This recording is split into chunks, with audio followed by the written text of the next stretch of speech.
Hallo Heinrich, ich bin Jan Wellner, ich bin Landwirt im nördlichen Harzvorland und wir sind hier in Abbenrode auf einem Rapsschlag, den wir nach Winterroggen in Direktsaat gedrillt haben. Aussaattermin war der 30.08. Die Sorte ist eine Mischung aus Activus, Smaragd und Arabella. Und wir haben den Raps zusammen mit einer Weißklee-Untersaat gedrillt. Die Böden hier sind sehr, sehr steinig. Wir haben in den vergangenen Jahren hier sehr unter der Trockenheit gelitten, was uns eben zum Umdenken in Richtung Direktsaat auf diesen Flächen bewogen hat. Wir haben diesen Acker jetzt das 3. Jahr in Direktsaat und sind mit den Resultaten eigentlich sehr zufrieden. Jetzt sieht man hier zwischen den schönen Rapspflanzen noch was anderes wachsen. Ja. Das sieht ja fast so aus, als hättest du hier eine Mischung in Direktsaat ausgebracht. Ja, genau. Wir haben hier angefangen, wir haben eine 4-Tankmaschine der Firma Sky und haben in einem Tank Ackerbohnen, hier ist hier noch der Rest von zu sehen, Ackerbohnen ausgebracht, gedrillt. Des Weiteren haben wir eine Startgabe mit Dünger gleich mitgefahren, mit SSA. Und wir haben neben der Sortenmischung Raps noch Weißklee gedrillt. Als Untersaat? Als Untersaat, ja. Sehr spannend. Ein weiterer Vorteil in dem Verfahren Direktsaat ist gerade auf diesen steinigen Böden, dass wir im Prinzip auf die Länge des Strohs wenig Rücksicht nehmen müssen. Und wir konnten den Roggen eben mit so einer Stoppellänge dreschen. Das war bei unserem Drescher der Firma Klaas die höchste Einstellung, die wir auf Kontur fahren konnten. Und das entlastet natürlich den Drescher, spart Diesel und hat eben den Vorteil,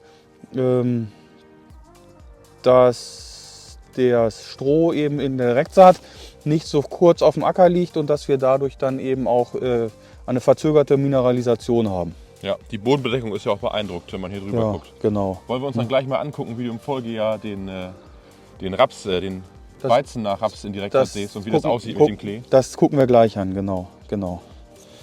Ja, Jan, dann stehen wir hier. Willst du noch was zum Pflanzenschutz sagen? Ja, gerne. Also mit den Unkräutern genau. Also das Besondere ist eben, wir haben dadurch, dass wir es mit einer Beisaat gedrillt haben und eben ja auch durch die Direktsaat ein geringeres Auflaufen an Unkräutern haben wir diese Fläche komplett ohne Bodenherbizid gefahren. Ich weiß auch nicht, ob das so großen Sinn macht, bei so einer großen Strohmatte und Bodenabdeckung das überhaupt einzusetzen. Deshalb habe ich es sein lassen.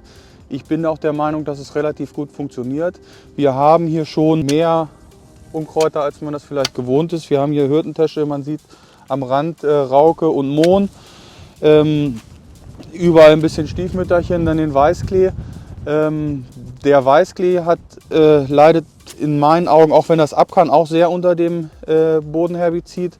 Man merkt, das finde ich, dass das auf dieser Fläche, die wir in Direktsaat gedrillt ist, deutlich besser ist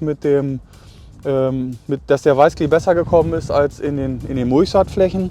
Und genau, wir können dadurch natürlich einen sehr, sehr günstigen Pflanzenschutz fahren. Hier ist jetzt gelaufen an Herbiziden eine zweimalige Maßnahme gegen den Ausfallroggen im Herbst und gerade jetzt nach dem Winter habe ich noch einmal gefahren.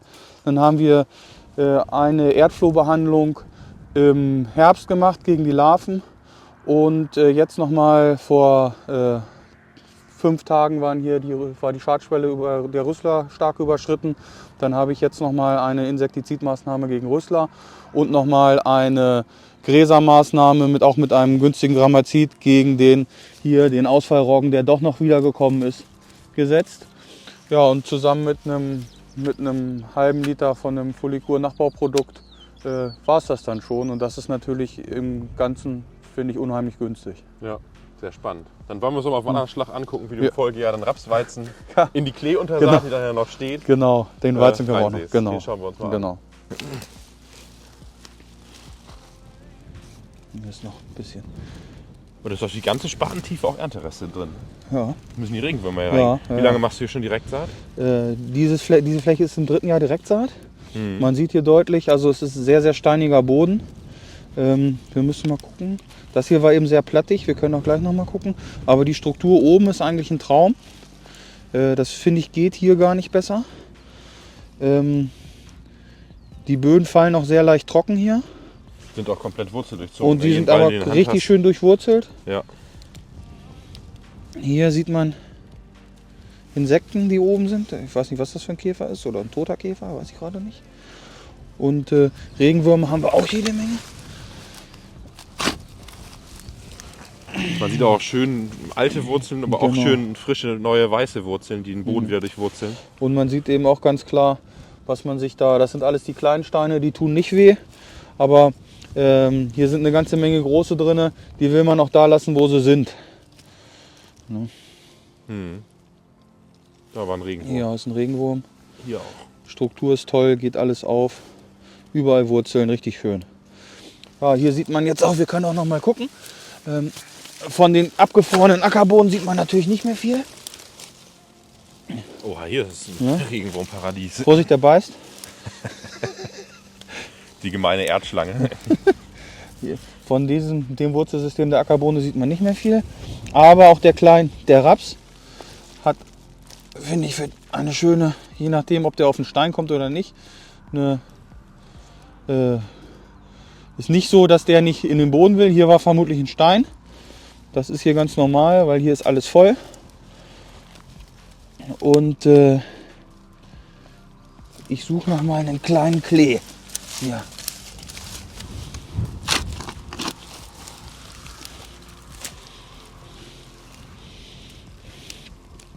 Da sieht man eben auch schon schön, wie der hier ein ganz anderes Wurzelsystem als der Raps hat, aber mit unheimlich vielen kleinen Feinwurzeln ganz wunderbar die Bodenoberfläche aufschließt.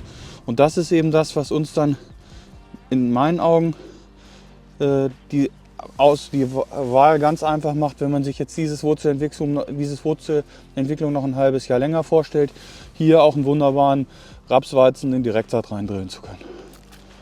Knöllchenbakterien hat er auch.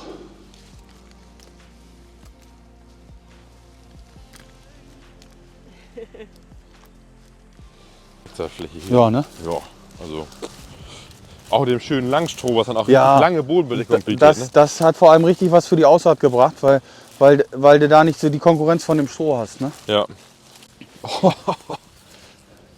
Da ist was los.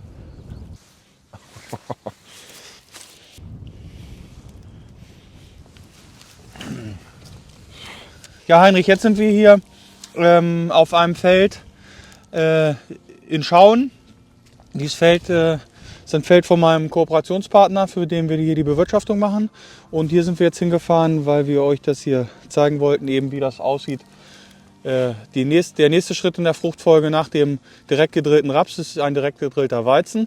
Und hier sieht man schön eben, wie sich der kleine Klee ein Jahr lang unter dem Raps entwickelt und was daraus für eine Pflanze wird. Und wie dann eben wir im Prinzip hier die Zwischenfrucht schon nach der Ernte des Rapses fertig haben